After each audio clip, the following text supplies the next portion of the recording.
મોરબીમાં છેલ્લા થોડા દિવસોમાં બનેલી બે હત્યાની ઘટનાઓએ શહેરના કાયદા અને વ્યવસ્થાને લઈને ગંભીર પ્રશ્નો ઉભા કર્યા છે। શહેરમાં ચર્ચા ચાલી રહી છે કે કાયદાનો ડર માત્ર નામ પૂરતો રહ્યો। લાલબાગ સેવા સદન વિસ્તારમાંથી અપહરણ કરાયેલા તાજ મહદ ભટ્ટી નામના યુવાનની ઘાતકી હત્યાએ સમગ્ર શહેરને હચમચાવી નાખ્યું છે। જી હા, આરોપીઓએ તેમને ઢોર બાર બારી બાદ મોતને ઘાટ ઉતારી મૃતદેહને સળગાવી દાટી દીધો હોવાનો આક્ષેપ છે। પીપળી રોડ પર આવેલા સિવાય કોલ કારખાનામાંથી દાટી દેવાયેલા હાલતમાં મૃતદેહ મળતા ચકચાર મચી ગઈ હતી। ઘટનાની જાણ થતાં જ પોલીસ તંત્ર સ્થળ પર પહોંચી તપાસ શરૂ કરી હતી। ફોરેન્સિક ટીમ પુરાવા એકત્ર કરવાની કામગીરીમાં જોડાઈ છે। હજુ સોની યુવાનની હત્યાની ઘટના તાજી જ હતી કે ફરી એક હત્યાના બનાવે શહેરમાં અસુરક્ષાની લાગણી ફેલાવી દીધી છે।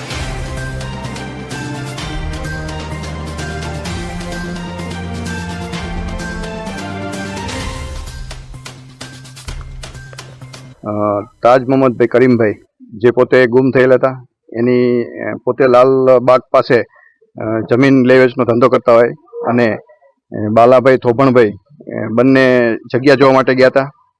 એના કામે આ ભાઈ ગુમ હતા અને ત્યારબાદ પોલીસ તપાસ કરતા અને આજરોજ સિવાય કોલ છે ત્યાં એની ડેડ બોડી દાટેલ છે। પૂછપરછ ને તપાસ ને ઇન્ટ્રોગેશન દરમિયાન એને જે શકદાર છે એને સાથે રાખી એફએસએલની ટીમ, મામલતદારની ટીમ અને સદરૂ જગ્યાએ ડૉક્ટરની ટીમ સાથે રહી અને એની કાર્યવાહી પંચનામા કરી અને સદરૂ જગ્યાએ જ્યાં લાશ દાટેલી હતી ત્યાં ખાડો કરી લાકડા નાખી સળગાવી અને દાટી દીધેલી હતી। એ આજે પંચો રૂબરૂ ત્યાંથી બોડી મળી છે અને એમના પરિવારને સોંપી છે। આની તપાસ ચાલુ છે। આમાં જે સંડોવાયેલા છે લોકો વિરુદ્ધમાં ગુનો દાખલ કરી અને આરોપીની ધરપકડ કરી અને આગળની તપાસ પીઆઈ પરમાર ચલાવી। આ ઘટના 19 તારીખે અમારા જે તાજ મોહમ્મદ ભાઈ છે લાપતા થયા હતા। તે પછી 20 તારીખે અમે એફઆઈઆર લખાવેલી। તે પછી આજ લીગી જડતી નહોતી બોડી કે જણ અમારો, પણ આજ એવું માહિતી જાણવા મળેલ છે કે ઓમ શિવમ સ્કૂલની અંદર એમની ડેડ બોડી દાટીને રાખેલી છે।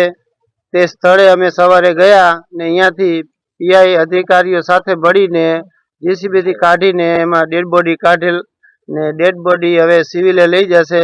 સિવિલેથી અમે ડેડ બોડી ત્યાં લગી સ્વીકારશે નહીં જ્યાં લગી જે ગુનેગાર છે ગુનેગારને કડકમાં કડક સજા ના મળે, એના પગના તળિયા લાલ કરી અને સરઘસ ના કાઢે ત્યાં લગી અમે ડેડ બોડી સ્વીકારશી નહીં।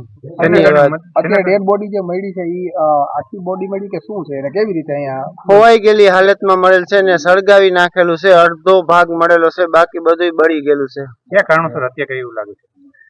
હત્યાનું કારણ તો એ લોકો ખેતીવાડી જમીનની લેતી દેતી કરતા, દલાલીનું કામ કરતા, એને કંઈક પેમેન્ટ સામેથી લેવાનું હતું, પેમેન્ટ નહીં આપવાના કારણોસર એમની હત્યા કરી।